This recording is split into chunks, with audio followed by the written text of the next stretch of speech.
आणि आता घेऊया बातम्यांचा वेगवान आढावा। राहुरी मतदारसंघातील पोटनिवडणुकीचा प्रचार आता अंतिम टप्प्यात पोहोचलाय। प्रचाराच्या शेवटच्या टप्प्यात सर्वच पक्षांनी जोरदार ताकद लावलेली आणि वंचित बहुजन आघाडीने देखील मैदानामध्ये आक्रमक पवित्रा घेतलाय। वंचित बहुजन आघाडीच्या उमेदवाराच्या प्रचारासाठी भिंगारमध्ये सकाळी 10 वाजता जाहीर सभेचं आयोजन करण्यात आलंय। या सभेला सुजात आंबेडकर उपस्थित असतील। महात्मा बसवेश्वर लिंगायत समाज बहुउद्देशीय संस्थेतर्फे महात्मा बसवेश्वर जयंतीनिमित्ताने जळगाव शहरातून भव्य शोभायात्रा काढण्यात आली। महात्मा बसवेश्वर जयंतीनिमित्ताने काढण्यात आलेल्या मिरवणुकीत मोठ्या प्रमाणात समाज बांधव सहभागी झाले। गडचिरोली जिल्ह्यामध्ये वन विभागाने मोठी कारवाई केली। ऑपरेशन सापळा अंतर्गत आलापल्ली जंगलामध्ये तब्बल 12 शिकाऱ्यांना रंगेहात पकडण्यात टोळीला जेरबंद करत मौल्यवान जैवविविधतेसाठी ओळखल्या जाणाऱ्या या जंगलात शेकरू, हरियाल आणि दयाळ या पक्ष्यांचे शिकार उघड झाल्यामुळे खळबळ उडाली आहे।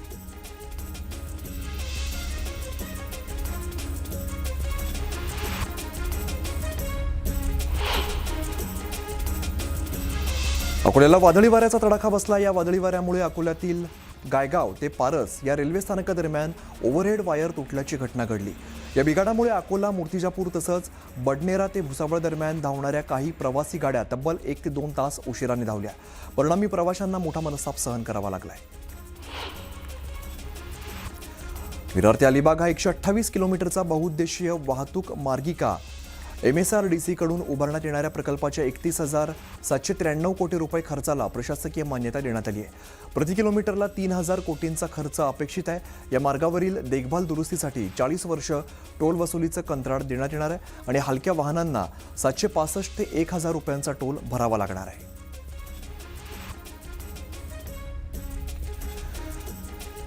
मुंबईला पाणीपुरवठा करणाऱ्या 7 धरणातील पाणीसाठा 32% आलाय। मुंबईकरांना पाणी कपातीला सामोरं जावं लागू नये म्हणून मुंबई महापालिकेने राखीव साठ्याची मागणी करण्याचं ठरवलेलं आहे। मात्र राज्य सरकारने यंदा पाणीसाठा ऑगस्टपर्यंत पुरवण्याचे आदेश सर्व महापालिकांना दिलेले आहेत। त्यामुळे राखीव साठा न मिळाल्यास मुंबईकरांना यंदा पाणी कपातीला सामोरं जावं लागू शकतं। जळगाव जिल्ह्यातील रावेर या ठिकाणी जुनी पारंपरिक 12 गाड्या ओढण्याची प्रथा आजही मोठ्या उत्साहात साजरी केली जाते। या दिवशी गावातील भाविक एकत्र येत सजवलेल्या गाड्या, रथ, बैलगाड्या ओढतात आणि ही परंपरा श्रद्धा, एकता आणि गावची सांस्कृतिक वारशाचं प्रतीक मानली जाते। अनेक भाविक या परंपरेमध्ये सहभागी होण्यासाठी लांबून येत असतात। कराभांड्यांच्या विक्रीवरती निर्बंध घालण्यासाठी मुंबईमध्ये विक्रीसाठी येणाऱ्या प्रत्येक अंड्यावरती उत्पादन आणि एक्सपायरी डेट घालणं हे बंधनकारक करावं अशी मागणी आता मुंबई महापालिकेच्या महासभेच्या पटलावरती ठेवण्यात आली आहे। याबाबत प्रत्यक्षात निर्णय होईल का याबाबतची उत्सुकता आहे। विदर्भात उष्णतेच्या लाटेचा परिणाम जाणवतोय। विदर्भातील सर्वच जिल्ह्यातील तापमान 40 डिग्रीच्या पार गेलंय। देशातील सर्वाधिक 45 अंश सेल्सिअस तापमान अकोला आणि वर्धा शहरामध्ये नोंदवण्यात आलंय। विदर्भातील सर्वच शहरांचा पारा 41 अंशांवरती गेलेला असून नागपूर, अमरावती शहरांचं तापमान 44 अंशांपेक्षा जास्त नोंदवलं जात आहे। अक्षय तृतीयेला ग्राहकांकडून मोठ्या प्रमाणात सोनं खरेदी करण्यात आलेली आहे। या एका दिवसामध्ये राज्यात 1,000 कोटींपेक्षा जास्तची उलाढाल झाल्याचा अंदाज आहे। बातमी अमरावतीमधून आहे। अमरावतीच्या परतवाडा परिसरातील तरुणीच्या लैंगिक शोषण आणि अश्लील व्हिडिओ व्हायरल प्रकरणात रोज नवे खुलासे समोर येत आहेत। मुख्य आरोपी अयान अहमदच्या आलिशान जीवनशैलीचे व्हिडिओ न्यूज 18 मराठीच्या हाती लागलेत। महागड्या गाड्या, आयफोन, पिस्तूल आणि पैशांचं बंडल यामुळे खळबळ उडालेली आहे। अयानकडे असलेल्या थार गाडीची मालकी, पिस्तूल परवाना आणि पैशांचा स्रोत यावरती गंभीर प्रश्न आता उपस्थित केले जात आहेत। पोलीस तपासात आणखीन मोठे खुलासे होण्याची शक्यता आहे। तर आरोपी अयान चालवत असलेली नवी कोरी थार गाडी कोणाच्या मालकीची आहे असा सवाल उपस्थित केला जातोय। अयानला पिस्तूलचा परवाना कोणी दिला असाही प्रश्न उपस्थित होतोय।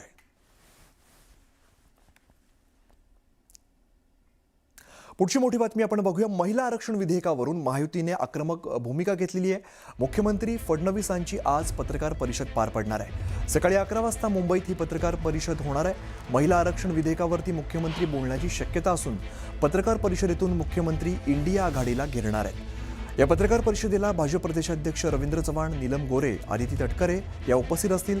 तर महिला आरक्षण विधेयकाच्या समर्थनार्थ महायुती मंगळवारी जनाक्रोश मोर्चा देखील काढणार आहे। मंगळवारी जांभोरी मैदान ते वरळी डोम दरम्यान हा मोर्चा काढला जाणार आहे। मुख्यमंत्री फडणवीसांसह महायुतीचे प्रमुख नेते उपस्थित असणार आहेत। जनाक्रोश मोर्चानंतर वरळी डोममध्ये जाहीर सभेचं आयोजन करण्यात आलं आहे.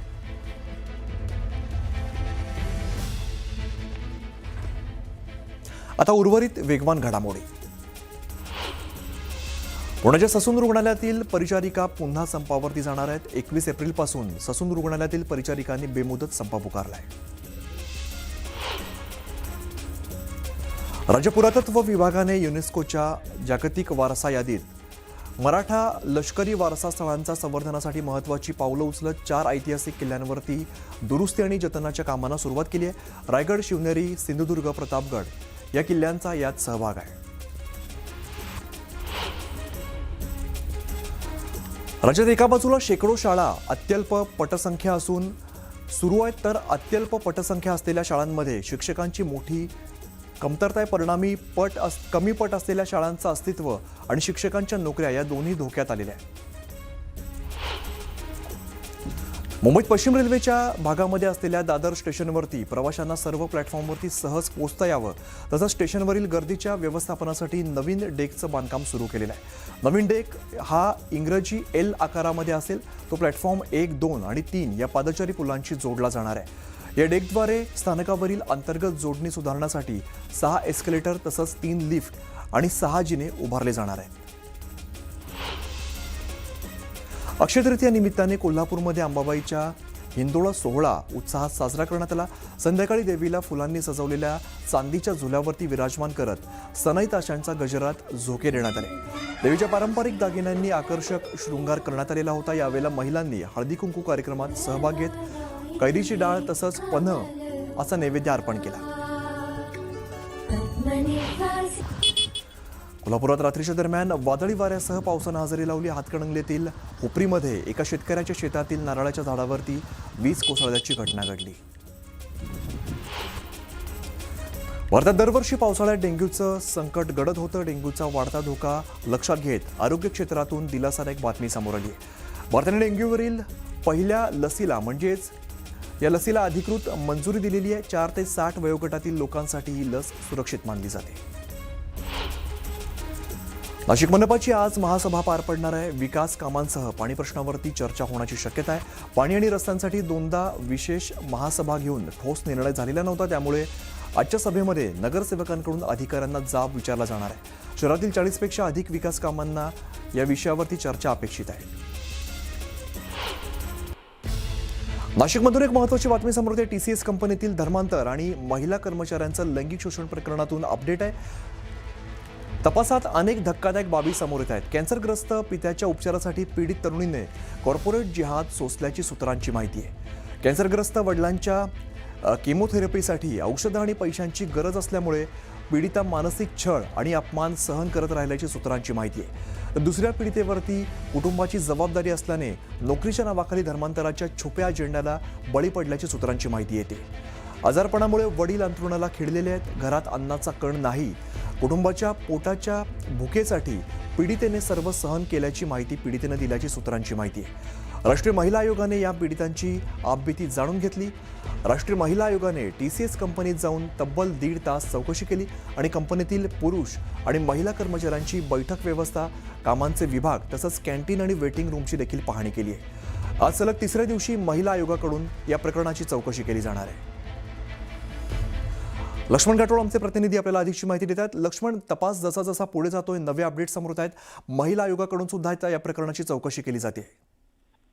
अमित, नाशिकमध्ये घडलेल्या या TCS प्रकरणामध्ये सगळ्यात महत्वाची बाब म्हणजे सुरुवातीपासून एक बाब जी आहे ती प्रकर्षाने समोर येत होती, ती म्हणजे या कंपनीमध्ये काम करणाऱ्या ज्या गरजू मुली आहेत त्यांना टार्गेट केलं जात होतं, त्यांना धर्मांतरासाठी भाग पाडलं जात होतं. अशा प्रकारची माहिती जी आहे ती सुरुवातीलाच पोलीस तपासात समोर आली होती. मात्र आता या प्रकरणामध्ये जेव्हा आयोगाची एंट्री झाली, अर्थात राष्ट्रीय महिला आयोग जेव्हा या सगळ्या प्रकरणाचा तपास त्यांनी हातात घेतला, तेव्हा 2 महिलांनी त्यांची आपबीती जी जी आहे ती आयोगासमोर मांडली. एका महिलेनं अर्थात एका तरुणीनं सांगितलं की घरामध्ये तिचे वडील हे कॅन्सरग्रस्त होते आणि त्यांच्या उपचारासाठी पैसे आवश्यक होते आणि त्यासाठी कंपनीतून काम सुटणार नाही किंवा ती कंपनीतून बाहेर पडली तर घरची परिस्थिती बेताची आहे.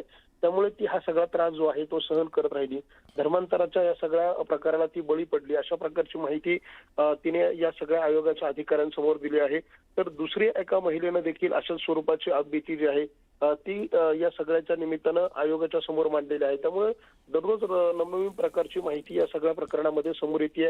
ज्या गरजू मुली होत्या आणि ज्या काम सोडू शकत नव्हत्या अशा मुलींना या टार्गेट केलं जात होतं, अशा मुलींना त्या जाळ्यामध्ये फसवलं जात होतं. ज्या मुली कुठलाही प्रकारचा अन्याय झाला तर त्या सहन करतील अशा स्वरूपांच्या मुलींना हिरून त्यांच्यावरती हे सगळं जाळं टाकलं जात होतं. अशा प्रकारची माहिती आता या सगळ्या तपासामध्ये समोर येते. आज देखील महिला आयोगाची टीम नाशिकमध्ये असणार आहे. आज देखील काही अधिकाऱ्यांची त्याचबरोबर काही इतर पीडितांची ते संवाद साधणार आहे. त्यामुळे या प्रकरणात आणखी काही धक्कादायक माहिती पुढच्या काळात समोर येते का हे देखील बघणं महत्त्वाचं असणार आहे. अमित, निश्चित. लक्ष्मण, धन्यवाद या माहितीसाठी.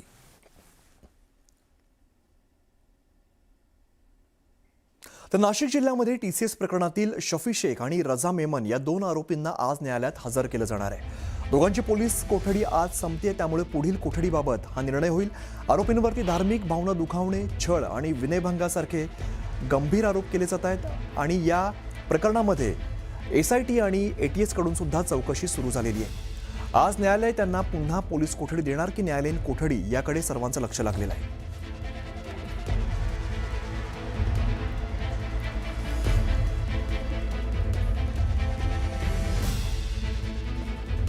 आता बातमी कोल्हापूरमधून आहे. कोल्हापूरमध्ये शिवजयंती निमित्ताने काढण्यात आलेल्या मिरवणुकीमध्ये अनोख्या पद्धतीने जनजागृती करण्यात आलेली आहे. या मिरवणुकीत अशोक खरातचा प्रतिकात्मक टेबल दाखवण्यात आलाय आणि भोंदूबाबाच्या नादी न लागण्याचं आवाहन या माध्यमातून करण्यात आलंय.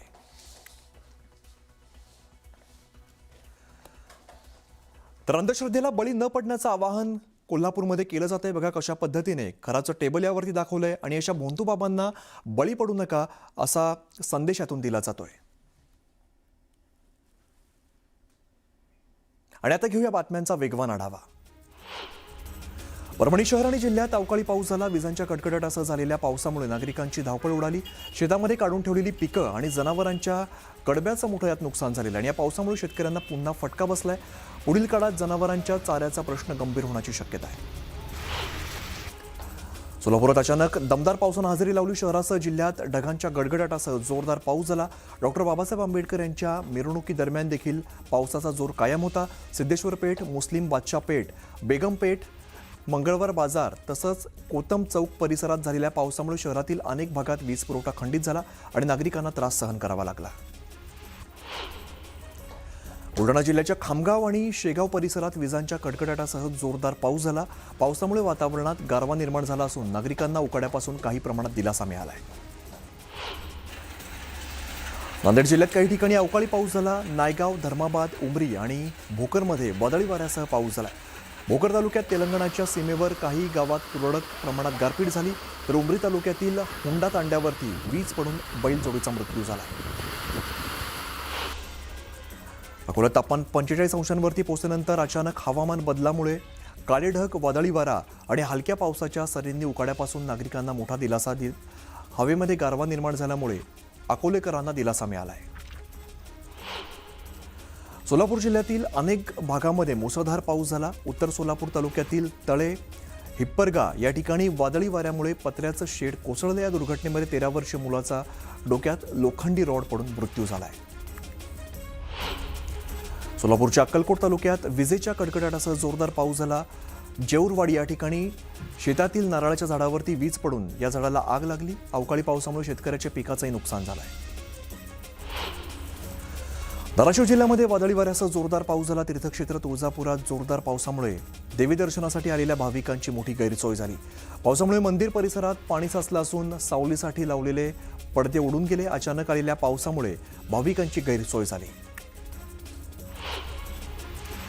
सोलापूर जिल्ह्यात अवकाळी पावसाने हजेरी लावली. अक्कलकोट तालुक्यातील पावसाचा जोर वाढलेला असून नागरिकांना उकाड्यापासून दिलासा मिळाला तर पुढील 3 दिवस पावसाचा अंदाज वर्तवला जात आहे.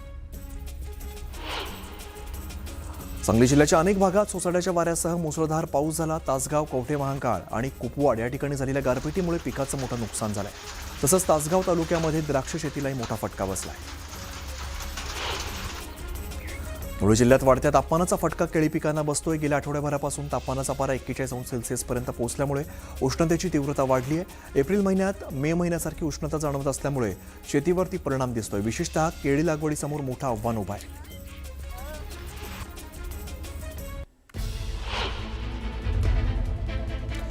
एक मोठी बातमी येते. बुलढाणा जिल्ह्यातील प्रसिद्ध अशा भेंडवळच्या गट मांडणीचं भाकीत जाहीर करण्यात आलेलं आहे. पाऊस पाण्यासाठी प्रसिद्ध असलेल्या या गट मांडणीत यंदा जून आणि जुलै महिन्यामध्ये कमी पाऊस सांगितलेला आहे, तर ऑगस्टमध्ये अतिवृष्टी आणि सप्टेंबरमध्ये चांगला पाऊस सांगितला आहे. सोबतच देशाचा राजा पाणविडा कायम असल्याने नरेंद्र मोदींच्या खुर्चीला धोका नसल्याचं भाकीत या भविष्यवाणीत वर्तवण्यात आलेलं आहे. तर पृथ्वीला मात्र महापुराचा धोका सांगितला गेलाय. देशाची अर्थव्यवस्था देखील ढासळलेली राहील असा अंदाज बांधण्यात आलाय.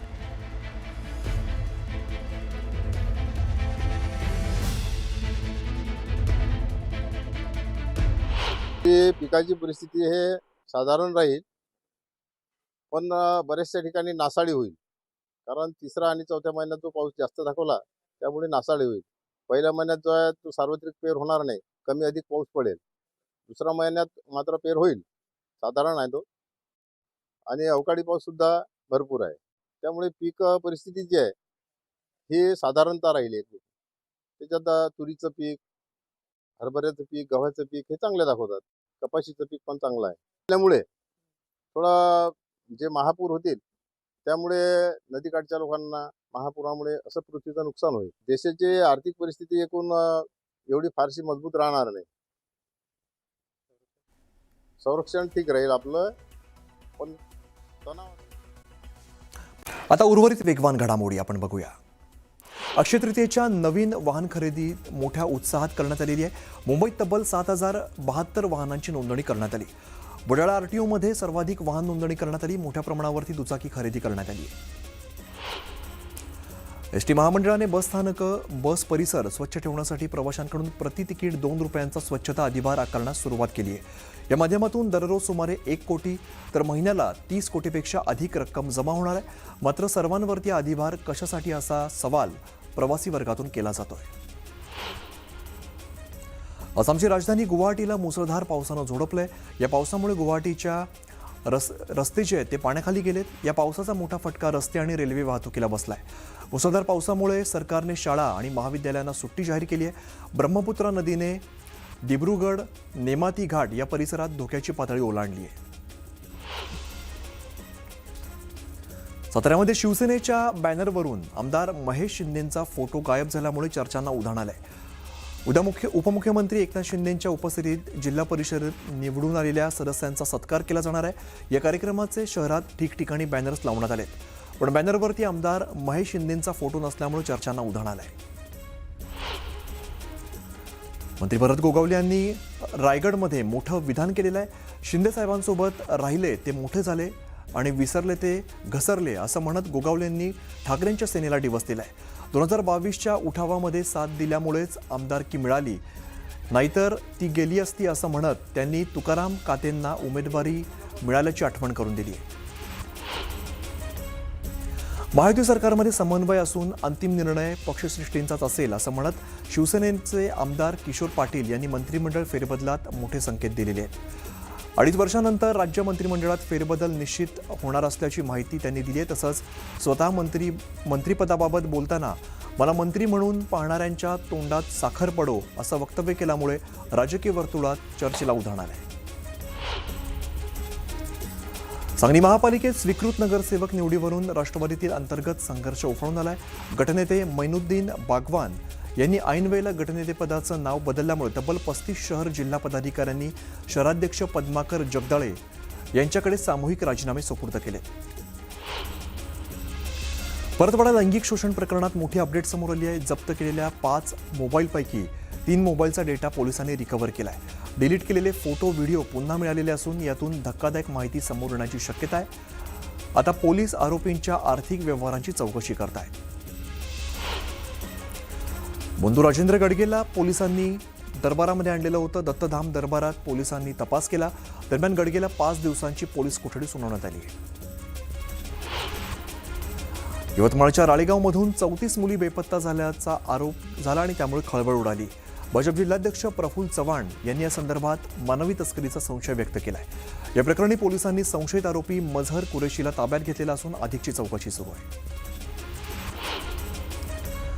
मुंबईत स्कूल जिहादबाबत किरीट सोमय्यांनी खळबळजनक दावा केलाय. अनधिकृत शाळांचं मशिदीत रूपांतर झाल्याचं सोमय्या म्हणाले. सोमय्यांनी मुंबई महापालिका आयुक्तांकडे याबाबतची तक्रार केली. तसंच 164 अनधिकृत शाळांवरती कारवाई करणार असल्याचं आश्वासन आयुक्तांनी दिल्याचंही ते म्हणाले. मीरा रोड इकडे मनसेने रिक्षाचालकांसाठी मोफत मराठी शिकवण्याचा उपक्रम सुरू केलाय. शहराध्यक्ष संदीप राणे यांच्या नेतृत्वाखाली झालेल्या या उपक्रमात 100 ते 150 रिक्षाचालकांनी स्वखुशीने सहभाग घेतला. दरम्यान रिक्षाचालकांनी उत्साहाने मराठी भाषा शिकण्यास सुरुवात केली आहे. गोराईतील कोळी बांधवांच्या शिल्पाचा प्रश्न ऐरणीवरती आलाय. कोळी बांधवांच्या बोटीच्या शिल्पाची दुरावस्था झालेली आहे. या प्रकरणी मनसेकडून महापालिकेविरोधात निषेध आंदोलन करण्यात आलं आहे. विदर्भात एप्रिल महिन्यातच उष्णतेची लाट अधिक तीव्र झालेली आहे. अकोला आणि वर्ध्यातील तापमानात 45 अंशांवर तिथे पोहोचलंय. तर नागपुरात 44.4 अंशांची नोंद झाली आहे. भंडारा, ब्रह्मपुरी, गडचिरोली आणि चंद्रपूरमध्ये तापमान 42 ते 43 अंशांवरती पोहोचलंय. पुढील काही दिवस उष्णतेची लाट कायम राहण्याचा अंदाज असून नागरिकांना काळजी घेण्याचं आवाहन करण्यात आलं आहे. वाशिम जिल्ह्यात रक्तटंचाईची गंभीर परिस्थिती निर्माण झाली आहे. शासकीय रक्तपेढीमध्ये केवळ आठवडाभर पुरेल इतकाच रक्तसाठा शिल्लक आहे. दररोज 30 ते 35 पिशव्यांची गरज असताना रक्तदान कमी झाल्यामुळे तुटवडा वाढलेला आहे. निगेटिव्ह रक्तगटांच्या अभावामुळे रुग्णांचे जीव धोक्यात आले. गोंदिया जिल्ह्यातील अर्जुनी मोरगाव परिसरात मागील 1 महिन्यापासून जवळपास 32 रानटी हत्तीने धुमाकूळ घातलाय. त्यामुळे शेतकऱ्यांचं मोठं नुकसान झालंय. मका पीक, धान पीक तसंच भाजीपाल्याचं यात मोठं नुकसान झालंय. हत्तींचा कळप कुरखेडा वडसा मार्गावरती असल्यामुळे परिसरात भीतीचं वातावरण निर्माण झालंय.